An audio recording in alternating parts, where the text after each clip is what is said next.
Assalamualaikum warahmatullahi wabarakatuh. Hari ini akan kita lanjutkan materinya mengenai information retrieval. Nah, materi hari ini merupakan lanjutan dari materi yang kemarin. Sebetulnya ada sebagian perhitungan nanti yang akan digunakan kembali di sini. Tetapi untuk materi hari ini kita lebih fokus bagaimana untuk membuat aplikasi temu kembali informasi. Nah, di sini outline untuk hari ini mulai dari apa itu temu kembali informasi, kemudian apa saja yang namanya pencarian informasi, relevansi dan evaluasi, kemudian topik-topik dalam temu kembali informasi. Nah, di sini seperti yang kalian tahu, ketika kita dihadapkan pada dokumen gitu ya. Nah, di sini akan muncul masalah ketika dokumennya itu sangat banyak sekali. Nah, ketika munculnya dokumen yang sangat banyak, otomatis ketika seseorang ingin mencari dokumen tersebut, ya, maka akan mengalami kesulitan dalam pencariannya. Nah, misalnya di gambar 1 di sini. Nah, bagaimana cara kita mencari satu dokumen saja di antara tumpukan dokumen ini? Kemudian yang kedua, ketika kita kalau misalnya kita lihat ke toko buku yang tanpa penataan sama sekali gitu ya, misalnya di gambar 2 ini. Nah, di sini ketika kita ingin mencari sebuah judul buku akan mengalami juga kesulitan gitu. Kemudian koran. Nah, di sini koran, kemudian kita tumpuk saja. Nah, ketika kita mungkin zaman dulu itu disuruh mencari clipping gitu ya dari potongan koran gitu. Nah, untuk mencarinya kita harus membuka satu persatu kembali. Nah, dengan adanya masalah-masalah seperti ini, maka dibutuhkan yang namanya penyimpanan yang terorganisasi. Nah, sekarang kalau misalnya di kantor-kantor yang dia punya banyak sekali dokumen, sudah mulai ditata dokumennya. Kalau misalnya kalian lihat di ruang kepegawaian gitu ya, atau di ruang kemahasiswaan, mungkin masih ditemukan map-map seperti ini untuk yang namanya mengorganisasi sebuah dokumen. Nah, di sini ketika ingin mencari sebuah dokumen sudah mulai tidak mengalami kesulitan ya, lebih mudah, tetapi otomatis kita harus satu persatu melihat ya di map manakah yang namanya dokumen tersebut disimpan. Oke. Nah, seiringnya waktu, ketika kalian sudah mengenal dunia IT, maka kalian pasti sudah mengenal yang namanya apa itu database ya. Database. Nah, di sini untuk digitalisasi yang namanya dokumen itu bisa kita gunakan database. Nah, kalau di sini misalnya ada database buku. Apa sih informasi yang penting untuk diorganisasikan misalnya untuk buku? Nah, mulai dari buku ID-nya berapa, nama bukunya apa, pengarangnya apa. Nah, di sini mulai terstruktur yang namanya informasinya disendiri-sendirikan. Ya, jadi istilahnya di sini hanya memang untuk buku ID saja, di sini hanya nama buku saja, di sini hanya pengarang saja. Jadi ketika kita ingin melakukan pencarian, kita bisa memilih kita mau mencari berdasarkan apa. Misalnya berdasarkan nama buku, maka kita akan mencari pada kolom nama buku. Di sini ya kalau kalian mengenal sudah bahasa SQL, kita bisa pilih dari kolom nama buku yang sesuai dengan query yang kalian berikan. Nah, kalau database itu merupakan data terstruktur, di sini untuk text mining itu kan menggunakannya datanya tidak terstruktur. Nah, kalau misalnya masih ada hubungannya sama buku, itu pernah atau tidak kalian menemukan yang namanya database yang ya recordnya isinya adalah keseluruhan isi dari buku tersebut.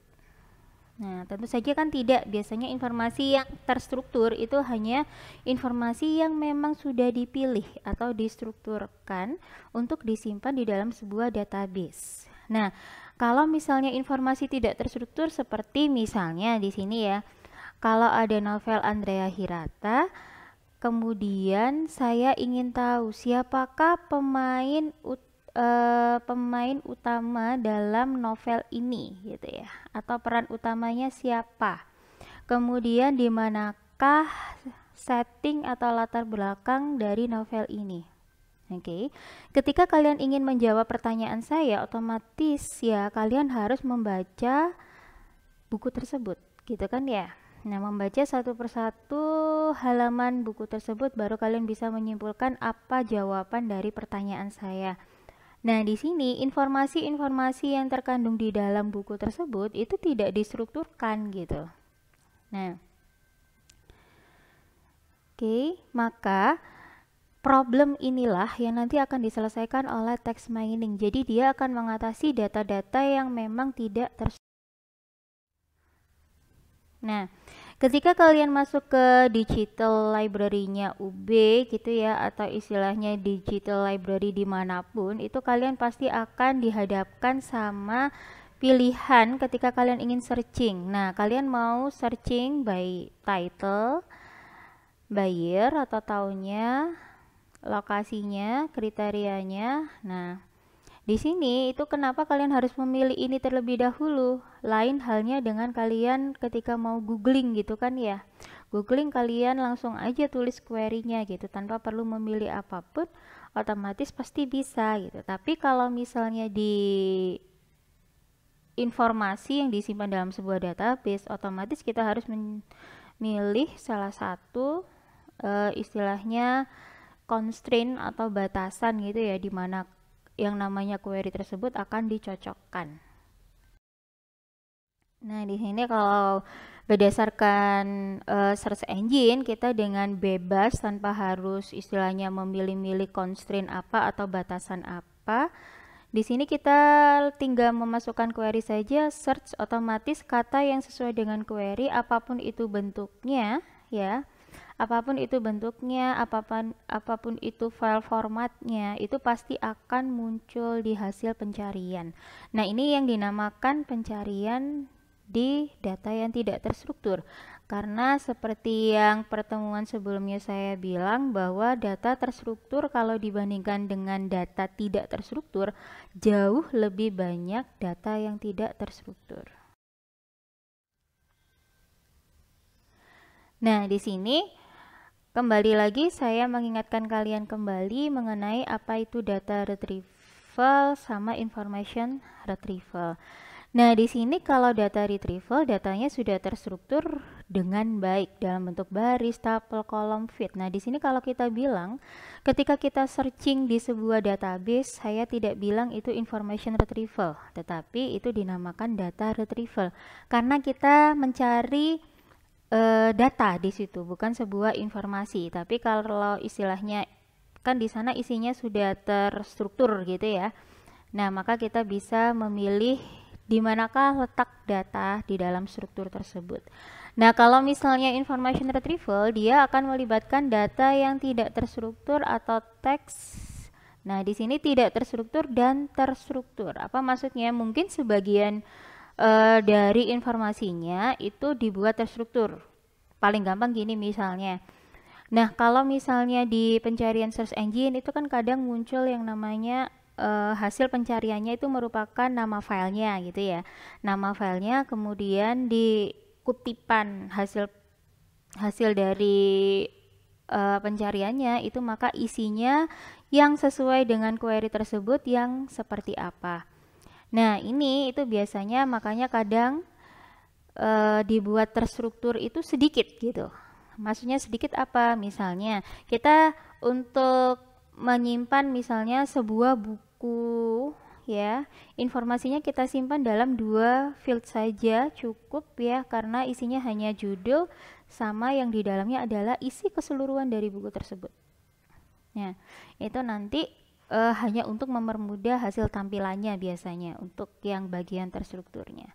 Kemudian yang semantik didefinisikan dengan baik. Kalau data retrieval kalian karena sifatnya match gitu ya, alias exact match atau dicocokkan itu harus sama persis gitu ya. Tapi kalau misalnya di sini semantik bisa bersifat longgar atau tidak didefinisikan dengan baik. Maksudnya semantik itu apa? Jadi istilahnya urutan kata. Jadi kalau misalnya di sebuah database ya, kalian ingin mencari information retrieval. Nah, di situ kan biasanya urutannya diperhatikan gitu ya. Tapi beda lagi sama kalian mencari information retrieval di search engine contohnya. Karena tidak semua information retrieval itu berupa search engine ya, hanya salah satu aplikasinya saja. Kalau kita ingin mencari information retrieval, jadi dokumen apapun yang ada kata information, ada kata retrieval, dia juga akan ikut muncul. Ada kata retrieval information yang urutannya dibalik gitu ya, dia juga akan ikut muncul. Nah, kemudian suatu query atau pertanyaan menghasilkan hasil yang tepat atau tidak sama sekali. Makanya dinamakan kalau data retrieval sifatnya exact match. Jadi dia harus sama persis, tapi kalau misalnya di sini information retrieval itu dia akan menghasilkan yang namanya peringkat. Nah, kalau kalian coba ketika mencari di sebuah search engine, otomatis dokumen yang kalian cari biasanya itu ada pada peringkat atas, gitu ya. Semakin ke bawah peringkatnya, maka dokumen yang kalian cari semakin nggak cocok dengan query-nya, kemudian semakin ke halaman belakang lagi, bahkan mungkin tidak relevan sama sekali dengan query yang kalian inputkan. Nah, di sini dari pengertian IR itu sendiri apa gitu, merupakan sistem untuk merepresentasikan ya, di sini merepresentasikan, menyimpan, mengorganisasikan dan memperoleh informasi. Jadi di sini yang digarisbawahi adalah bagaimana cara untuk memperoleh informasi. Kemudian ada lagi yang mengartikan bahwa information retrieval itu adalah penemuan informasi atau dokumen pada keadaan yang tidak terstruktur. Ya, di sini dalam bentuk teks untuk memenuhi kebutuhan informasi dalam suatu koleksi yang besar. Nah, di sini untuk IR butuh yang namanya koleksi dokumen tentu saja, dan semakin besar koleksi dokumen maka dia akan semakin cocok ketika kita mencari sesuatu. Penekanan pada proses temu kembali atau penelusuran informasi, sekali lagi di sini informasi bukan data.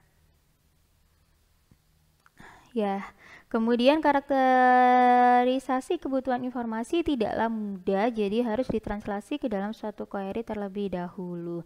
Jadi di sini tolong kalian bedakan antara informasi sama data gitu ya. Jadi kalau misalnya kita ingin mencari informasi, contohnya berapa jumlah orang yang terinfeksi corona pada hari ini gitu ya misalnya ya. Berarti kalian harus menginputkan query mungkin kata kuncinya corona gitu ya. Kita bisa memasukkan tanggalnya. Nah, kemudian bisa kita masukkan kata juga jumlah gitu. Nah, untuk mencari sebuah informasi kita harus berpikir lagi kira-kira kata apa yang harus saya berikan di sana. Kemudian information retrieval konsep dasarnya itu adalah mengukur kesamaan. Jadi di sini konsep dasar dari IR itu sebetulnya adalah membandingkan antara dua buah dokumen, kemudian diukur seberapa mirip keduanya. Jadi kita akan membandingkan dua buah dokumen. Dokumennya apa? Ya query itu dianggap adalah sebuah dokumen, kemudian dokumen yang kedua yang mana? Yang ada di koleksi dokumen. Jadi kita akan membandingkan antara query dengan dokumen-dokumen yang ada di koleksi dokumen berpasangan. Artinya apa? Bukan berpasangan sih, per 2 Jadi query dengan dokumen 1, query dengan dokumen 2, query dengan dokumen 3, begitu seterusnya. Setiap input query yang diberikan dapat dianggap sebagai sebuah dokumen yang akan dicocokkan dengan dokumen yang lain. Ini seperti yang saya bilang. Kemudian di sini perbedaan mendasarnya antara text mining dan IR.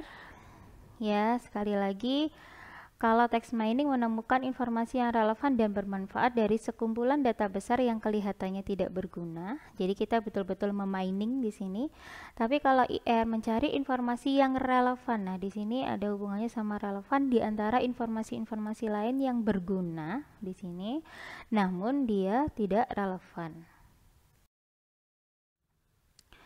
Nah, sistem IR secara garis besar itu saya bilang terdiri dari ini. Yang pertama adalah query, ada koleksi dokumen, ada juga dokumen yang diperoleh. IR system itu ada di sini. Ya. Secara sederhana itu kalau saya tuliskan menjadi seperti ini. Ketika kita punya kebutuhan informasi, kita merepresentasikannya dalam sebuah query. Nah, kemudian yang namanya IR system, dia itu punya dokumen teks yang berupa collection dokumen, kemudian yang direpresentasikan sebagai indeks, seperti yang sudah kita pelajari kemarin. Jadi dari beberapa dokumen bisa kita bentuk yang namanya indeksnya. Nah, kemudian dibandingkan sebetulnya. Nah, di sini ketika dibandingkan, oh ini ada yang mirip, maka dia akan ditampilkan di dokumen yang diperoleh. Nah, ketika dokumennya sudah diperoleh itu ditampilkan, maka masih tetap perlu dievaluasi. Dievaluasi oleh siapa? Oleh penggunanya di sini. Nah, apakah hasil pencarian itu bagus atau tidak, itu tergantung dari evaluasi. Ternyata ketika saya memasukkan query, hasil yang tampil ternyata tidak ada satupun dokumen yang saya cari. Artinya apa? Berarti search engine tersebut mungkin tidak bagus gitu ya. Nah, ataukah query saya yang salah? Oke, jadi di sini ada berbagai macam nanti cara untuk evaluasinya. Kemudian untuk modelnya yang pertama kita pelajari adalah Boolean Retrieval Model. Nah, Boolean Retrieval Model ini nantinya membutuhkan query yang berupa Boolean. Artinya nanti kalian akan membutuhkan mengerti yang namanya and, or gitu ya. Nah, kemudian dokumen-dokumen yang ada dibedakan menjadi sesuai atau tidak sesuai dengan query tersebut. Ini dicontohkan. Nah, dari contoh dokumen di slide pertemuan kemarin akan kita coba lakukan query. Nah, misalnya di sini nasi or makan. Nah, misalnya kemarin dari hasil pembobotan binary term weightingnya, ya masih ingat binary term weighting ya. Jadi kalau misalnya term itu ada, maka dia nilainya 1. Kalau tidak ada di dokumen, maka nilainya 0. Nah, di sini ketika ada query nasi or makan, nah maka yang dianggap relevan adalah D1, D2, dan D3 karena kedua dokumen ketiga ya mengandung kata nasi atau makan. Nah, di sini coba kita lihat nasi. Nah, nasi itu adanya di dokumen 1, dokumen 2, dokumen 3. Kemudian makan adanya di dokumen 2 saja. Karena ini or ya, operator booleannya adalah or, maka akan tampil D1, D2, dan D3. Ya, karena ketiga, maaf ini salah, karena ketiga dokumen tersebut mengandung kata nasi atau makan.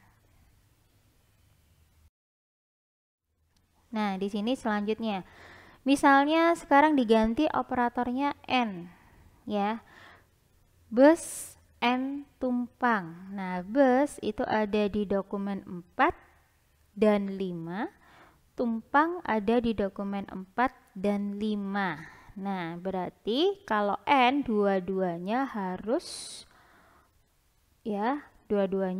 punya dua kata tersebut karena di sini operatornya adalah N. Ya, bus tumpang, bus tumpang. Kalau kelebihan boolean IR mengembalikan dokumen pencarian yang match saja atau tidak sama sekali. Jadi istilahnya kalau di sini sifatnya adalah boolean, ya kalau tidak satu atau nol gitu kan ya. Jadi dia hanya bernilai nanti satu atau nol saja. Kemudian sangat cocok digunakan untuk expert user yang sudah berpengalaman tentang kebutuhan pencarian, misalnya di library search, bookstore search.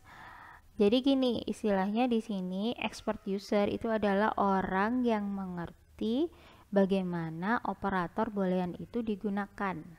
Nah, aplikasi dengan konsep Boolean Retrieval Model dapat menghemat konsumsi waktu pencarian dokumen dalam search engine. Nah, di sini karena prosesnya yang simple, karena kita hanya menyimpan angka 1 sama 0, kemudian mengoperasikan pakai operator Boolean. Ya, untuk angka 1 sama 0 tersebut, maka bisa dibilang itu akan menghemat konsumsi waktu pencarian karena prosesnya kan simple ya, gitu ya. Tidak terlalu rumit. Nah, tapi karena kita harus mengetahui operator boolean gitu ya, dia tidak bagus untuk sebagian besar pengguna. Nah, apakah penggunanya itu hanya orang komputer gitu ya? Nah, apakah kira-kira kalau misalnya orang kedokteran disuruh untuk menginputkan query boolean, kira-kira bisa atau tidak? Nah, di sini makanya dibilang yang namanya pengguna itu bukan hanya orang yang mengerti operator boolean. Ya, karena sebagian besar pengguna pastinya tidak mengerti yang namanya operator boolean. Sebagian besar pengguna tidak mampu menulis query boolean dengan baik ya. Di situ sebagian besar pengguna tidak ingin mengarungi hasil pencarian yang banyak dan kurang spesifik. Nah, kenapa dinamakan dia kadang menghasilkan nilai yang terlalu banyak atau dokumen yang terlalu banyak di hasil pencariannya ya. Ini contohnya, misalnya query 1 di standard end user and dealing N650 itu muncul 200.000 hits atau istilahnya 200.000 dokumen. Nah, di sini ketika pencariannya hanya saya tambahkan and no found, ya, langsung null hit atau tidak ada dokumen sama sekali. Jadi di sini kadang hasil pencariannya banyak sekali, kadang hasil pencariannya malah tidak ada gitu. Butuh skill yang bagus dalam memilih query agar menghasilkan hasil pencarian yang tepat.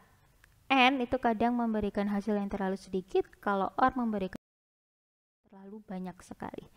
Karena setiap kata kalau di-or-kan ya berarti dokumen yang memuat setiap kata tersebut gitu ya.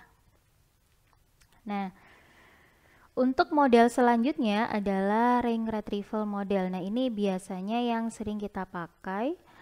Pada ring retrieval, sistem mengurutkan dokumen berdasarkan relevansinya, bukan hanya relevan atau tidak relevan. Kalau boolean itu hanya istilahnya tampil atau nggak tampil gitu loh, cocok atau nggak cocok. Nah, di sini ada tingkat relevansinya juga. Dokumen yang paling relevan dia memiliki ranking tertinggi dan dokumen yang kurang relevan memiliki ranking rendah. Nah, di sini akan kita coba pelajari search engine itu memunculkan hasil pencariannya. Kenapa kok bisa ya? Dokumen yang kita inginkan itu biasanya pada peringkat atas. Nah, di sini karena ada yang namanya ranking atau pemeringkatan. Setiap dokumen diberikan skor sesuai dengan tingkat relevansinya. Nah, biasanya yang namanya skornya itu mungkin rentangnya hanya 0 sampai 1 saja, itu pada setiap dokumen. Kalau nilai 1 itu berarti dokumennya sama persis ya. Membandingkan dua buah dokumen yang sama persis, kalau nilainya 0 berarti tidak sama sama sekali. Skor tersebut mengukur tingkat kecocokan antara dokumen dan query. Ya. Biasanya metode yang paling sering digunakan adalah vector space model untuk representasi fiturnya dan cosine similarity untuk menghitung kemiripan antara dokumen dan query. Nah, vector space model itu apa? Dia adalah model proses pencarian informasi dari query yang menggunakan ekspresi kemiripan berdasarkan frekuensi term, token, atau kata yang terdapat pada dokumen. Ya, kalau ini istilahnya model yang nantinya isinya itu adalah vektor-vektor sebetulnya. Kalau cosine similarity, fungsi yang digunakan untuk menghitung besarnya derajat kemiripan di antara dua buah vektor. Karena setiap dokumen nanti direpresentasikan menjadi sebuah vektor, ya, maka kedekatan antara dua buah dokumen nanti kita akan menghitung derajat kemiripannya. Ukuran nilai cosine similarity dihitung berdasarkan besarnya nilai fungsi cosine terhadap sudut yang dibentuk oleh dua vektor. Nah, ini contohnya. Nah, misalnya di sini saya punya dua buah dokumen D1 sama D2 dan query. Ya, ini kita misalkan hanya ada 3 term. Ya, term 1, term 2, dan term 3 bobotnya masing-masing ada di angka ini. Nah, biar kita mudah untuk menggambarkannya. Nah, di sini dokumen 1 terdiri dari 2T1, ya, berarti di sini 2T1, 3T2, di sini, ya, kemudian 5T3 di sini. Kalau kita bentuk vektornya, ketemu titik ini, kita tarik, inilah yang namanya vektor, ya. Kemudian begitupun untuk D2, 3, ya, 3T1, 7T2, kemudian T3-nya 1. Nah, maka kebentuklah vektor ini. Untuk query itu 0T1, 0T2, tapi hanya ada T3, 2. Nah, kalau secara penggambaran di sini, kita sudah bisa menebak dokumen mana yang mirip. Nah, bagaimana caranya? Ya, kita lihat aja. Di antara 3 vektor ini, ya, di antara 3 vektor ini yang saling berdekatan yang mana? Kalau misalnya kita ingin mencari sebuah query, ya, berarti manakah yang dekat dengan vektor query ini? Langsung saja kita pasti menyebutkan D1. Karena apa? Karena sudutnya lebih kecil daripada D2. Ya. Hitungnya kita masih memakai rumus cosine, ya, sama persis dengan rumus cosine yang ada di vektor sebetulnya. Nah, kalau di vektor kan seperti ini, ya. Nah, tetapi kalau kita mengimplementasikan dalam text mining, tentu saja kita harus merepresentasikan nanti sebagai bobot untuk semua term. Nah, bisa kalian bayangkan kalau misalnya dalam realnya itu tidak mungkin termnya hanya ada 3 gitu kan, ya. Nah, sudah tidak mungkin lagi bisa kita gambarkan dalam bentuk vektor yang digambar, tetapi istilahnya untuk fiturnya itu akan sangat banyak sekali gitu. Makanya di sini hanya ditampilkan rumusnya adalah sum saja. Kemudian nanti akan kita temui normalisasi baru untuk menghitung cosin. Nah, kalau kalian rumusnya mungkin kalau kita baca sangat susah sekali gitu, ya. Nanti di sini satu persatu akan saya beritahu cara manualisasinya seperti apa. Untuk rank retrieval model di sini tahapan demi tahapannya, yaitu yang pertama membuat vektor atau query, ya, dalam bentuk term weighting, membuat vektor dokumen dalam bentuk term weighting, menghitung nilai cosim, ya, query terhadap setiap vektor space dokumen, meranking dokumen berdasarkan query, ya, atau dokumen yang dicari, kemudian mengambil K tertinggi untuk pengguna atau user. Nah, masih dengan contoh yang sama dengan slide yang kemarin, ya. Nah, ini kemarin setelah dilakukan pre-processing, ya. Setelah dilakukan pre-processing, kemudian termnya sudah apa namanya dihilangkan duplikasinya. Kemudian ya, jika ada query-nya nasi goreng, urutan dokumen yang ditampilkan dapat dihitung dengan menggunakan QOSIM. Di sini 2 kali. Ini dihitung 1 plus 10 log 2, hasilnya 1,301. Nah, yang perlu kita tambahkan adalah untuk menghitung query-nya. Query tadi yang punya TF adalah nasi sama goreng, maka di sini kan munculnya 1 kali. 1 plus 10 log 1, maka 1 plus 0, hasilnya adalah 1. Kata goreng juga sama, 1 plus 10 log 1, ya, hasilnya adalah 1 plus 0, maka nilainya adalah 1. Oke, ini adalah langkah yang kedua. Langkah yang ketiga itu adalah kita menghitung dokumen frekuensi. Nah, ketika di dokumen frekuensi itu saya tidak menambahkan yang namanya query di sini. Saya hanya menghitung kemunculan dari dokumen frekuensi di koleksi dokumen saja. Jadi di dokumen 1 sampai 5. Ingat, di sini query-nya tidak saya gunakan atau saya abaikan. Karena kalau misalnya digunakan maka akan terus berubah-ubah nilainya. Makanya hanya perlu memakai dokumen frekuensi dari koleksi dokumen saja. Ini perhitungannya sama persis ya. Jadi kalau misalnya kata suka muncul hanya di dokumen 1 saja, maka nilai DF-nya 1. Kalau misalnya kata nasi muncul di dokumen 1, 2, sama 3, maka DF-nya adalah 3. Nah, DF paling besar pasti nilainya adalah 5, karena di sini jumlah dokumennya hanya ada 5. Ya, tapi di sini tidak ada kata yang muncul di semua dokumen, makanya angka-angkanya seperti ini. Di koleksi dokumen untuk term yang sama. Jadi kalau nasi IDF-nya berapa, goreng IDF-nya berapa. Untuk dokumen harus 0,519322239 dikalikan dengan 0. 0,5896111 dikalikan dengan 0. Ya. 1,871391 dikalikan dengan 0,302697098.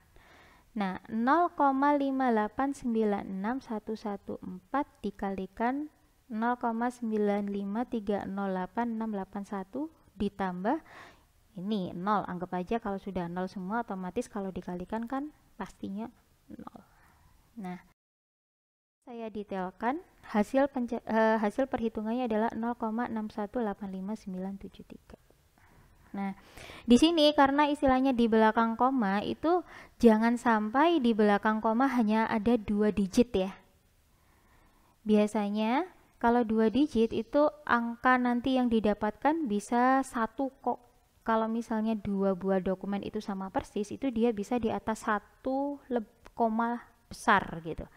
Bahkan bisa lebih dari 1. Nah, seharusnya di sini sedetail mungkin di belakang komanya, semakin banyak di belakang koma angkanya semakin bagus. Nah, minimal ya 3 atau 4 gitu. 4 lah minimal, itu kadang nilainya tidak terlalu jauh. Kalau nanti kalian melakukan perhitungan memakai Excel kan jauh lebih presisi lagi. D1, D2, D3. Nah, D4 sama D5 biasanya tidak ikut ditampilkan. Jadi kalau dokumen yang nilai QOSIM-nya 0 itu tidak usah ditampilkan juga gitu ya. Nggak usah ditampilkan di peringkat akhir gitu, nggak usah gitu. Jadi memang dia tidak sesuai dengan query-nya, tidak usah ditampilkan. Oke. Nah, di sini